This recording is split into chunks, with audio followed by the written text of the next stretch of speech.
ऐसी क्या वजह थी कि माँ लक्ष्मी को भगवान विष्णु का साथ छोड़ना पड़ा और माँ लक्ष्मी को समुंदर की बेटी क्यों कहा गया है? वो कौन सा कारण था जिसकी वजह से भगवान विष्णु को कूर्म अवतार यानी कि कछुए का अवतार लेना पड़ा था? भगवान विष्णु हर युग में, हर काल में अवतार लेते हैं। वो भी क्यों? क्योंकि धर्म की रक्षा के लिए उन्हें अवतार लेना पड़ता है।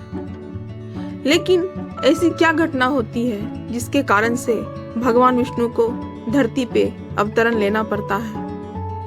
इस इतिहास को जानने के लिए हमें चलना पड़ेगा समय के पीछे। लेकिन उससे पहले अगर आपने हमारे चैनल को लाइक नहीं किया है तो प्लीज लाइक करें, सब्सक्राइब करें, शेयर भी करें और हाँ, कमेंट में जय श्री विष्णु अवश्य लिखें। तो चलते हैं सीधा कहानी की तरफ, नहीं अपने इतिहास की तरफ। भगवान विष्णु धर्म की रक्षा के लिए इस धरती पर 9 अवतार तो ले चुके हैं और उनका 10वां अवतार कल्कि अवतार लेना अभी बाकी है। इससे पहले हमने आपसे भगवान विष्णु की प्रथम अवतार के बारे में बताया था जो कि मत्स्य अवतार था। लेकिन आज मैं आपको भगवान विष्णु की द्वितीय अवतार के बारे में बताऊंगी। उनके बारे में बात करेंगे कि आखिर उन्होंने द्वितीय अवतार यानी कि कूर्म अवतार, कछुए का अवतार क्यों लिया था। आखिर इससे जगत का, इस विश्व का कैसे कल्याण हुआ। इस इतिहास को जानने के लिए हमें चलना पड़ेगा समय के पीछे, यानी कि उस काल में जब समुद्र मंथन हुआ था। इंद्र की गलती के कारण माता लक्ष्मी को अपने स्वामी विष्णु भगवान का साथ छोड़कर जाना पड़ा था। ये कहानी तब की है जब दुर्वासा मुनि ने इंद्र को एक वैजंती की माला दी थी, एक उपहार के रूप में। लेकिन इंद्र ने उस माला को अपने हाथी ऐरावत को दे दिया, उसके सूंड में पहना दिया। ऐरावत ने उस माला को अपने पांव तले कुचल दिया, चाहे वो गलती से ही हो। तो इस पर दुर्वासा मुनि को लगा कि उनकी भेंट की अवहेलना हुई है और दुर्वासा मुनि ने इंद्र को श्राप दे दिया कि तुम्हारी सारी शक्तियां छिन्न हो जाएंगी और तुम श्रीहीन हो जाओगे। तुम ही नहीं, पूरा विश्व श्रीहीन हो जाएगा। उसके बाद ही श्री लक्ष्मी यानी कि माँ लक्ष्मी का साथ छूट गया और वो समुद्र में चली गई। इसी तरह ऐरावत यानी कि जितने भी विश्व के धरोहर थी, यानी कि जितनी भी शक्तियां थी, सारी की सारी समुद्र में समा गई। सारी सृष्टि श्रीविहीन हो गई। लेकिन अब क्या किया जाए? श्री हरि विष्णु भी अपनी पत्नी लक्ष्मी के बिना अकेले थे। ऐसे में जब इंद्रदेव श्री विष्णु के पास आए और उन्होंने कहा कि दुर्वासा मुनि ने उन्हें श्राप दिया है और सारे विश्व को इसे भुगतना पड़ रहा है, तब श्री हरि विष्णु ने कहा कि वो सब एक ही माध्यम से प्राप्त हो सकती हैं कि जब समुद्र मंथन हो। लेकिन समुद्र मंथन होगा कैसे? ये बहुत बड़ी समस्या थी, क्योंकि सिर्फ देवताओं की शक्तियों से ये संभव नहीं था। इसके लिए उन्हें दैत्यों का सहारा लेना पड़ रहा था। लेकिन दैत्य इसके लिए तैयार नहीं थे। उन्हें लगता था कि देवता उनके साथ छल करेंगे।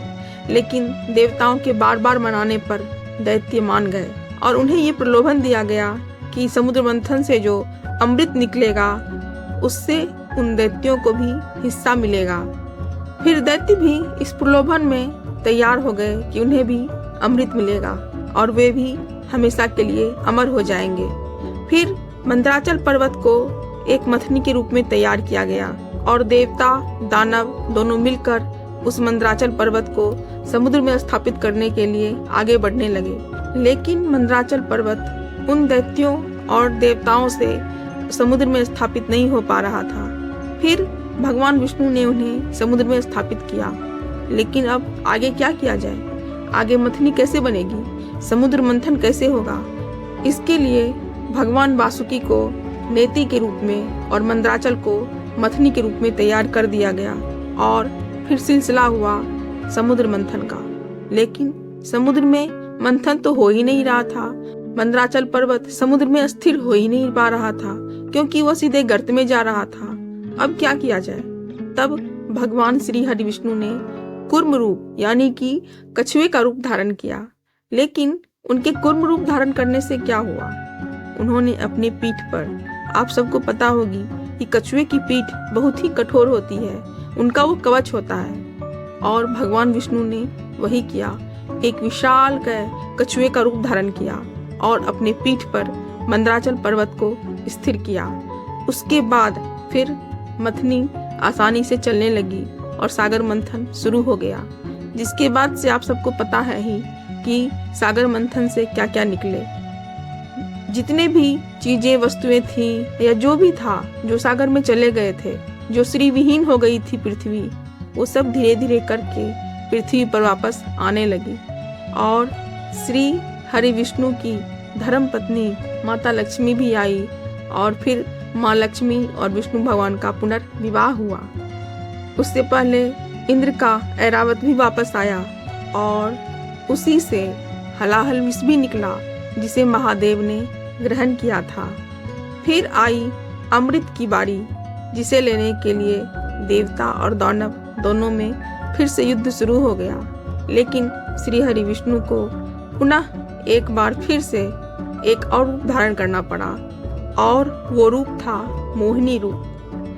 तो इस तरह से भगवान विष्णु ने कूर्म रूप धारण किया था, एक कछुए का रूप धारण किया था, ताकि विश्व का कल्याण हो। अगर आप सबको ये छोटी सी लेकिन बड़ी जानकारी पसंद आई हो तो प्लीज देखते रहे कहानी गुंजन के साथ। हम ऐसे ही छोटी छोटी लेकिन बड़ी जानकारियां आप लोगों के लिए लाते रहेंगे। तब तक के लिए जय श्री विष्णु। और हाँ, जाने से पहले सब्सक्राइब जरूर कर लीजिएगा।